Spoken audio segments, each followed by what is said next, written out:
दहशतवाद्यांना कल्पनेपलीकडे शिक्षा मिळेल, पंतप्रधान मोदींची गर्जना।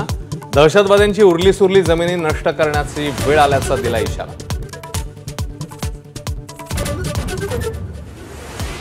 काश्मीरमध्ये अडकलेले 183 पर्यटक आज मुंबईत परतणार। एअर इंडिया आणि इंडिगोच्या विशेष विमानाचं नियोजन। संध्याकाळी 6:30 पर्यंत पर्यटक लँड होणार। आईने कव्हर केलं पण त्यांनी बाबाच्या पोटात गोळ्या घातल्या। डोंबिवलीच्या दिवंगत अतुल मोनींच्या मुलीने सांगितली पहलगाम हल्ल्याची हादरवणारी कहाणी। डोक्यावर गोप्रो कॅमेरा लावून आलेल्या दहशतवाद्यांनी डोळ्यासमोर बाबांना गोळी मारली। संजय लेलेंच्या मुलाने सांगितली आप बीती।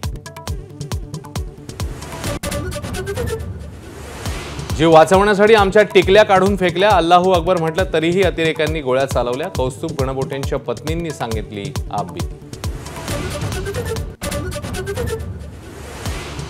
भाजप पहलगाम हल्ल्याचा दुरुपयोग करून समाजामध्ये फूट पाडतंय। काँग्रेसचा आरोप। पहलगामचा दहशतवादी हल्ला हे गुप्तचर यंत्रणांचं अपयश असल्याची टीका।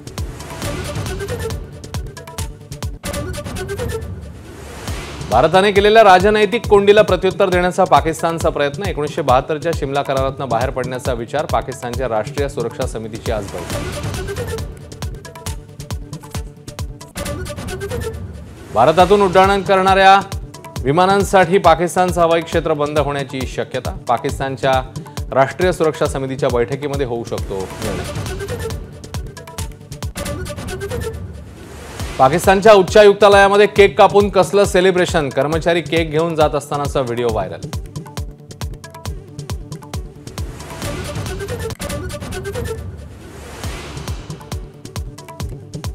सर्वपक्षीय बैठकीला ठाकरेंची शिवसेना जाण्याची शक्यता कमी। अपरिहार्य कारणास्तव हजर राहणं अशक्य असल्याची अरविंद सावंत यांची माहिती। तर बैठकीला जाणार नसल्याची राऊतांची स्पष्टोक्ती। समुद्र सपाटीलगत उडणाऱ्या क्षेपणास्त्राचा वेध घेण्याची चाचणी यशस्वी। भारतीय नौदलाच्या INS सुरत युद्धनौकेच्या शिरपेचात मानाचा तुरा।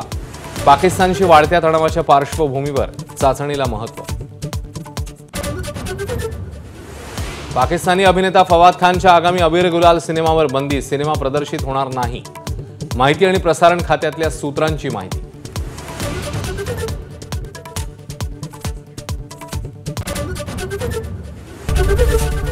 ABP माझा, उघडा डोळे बघा नीट।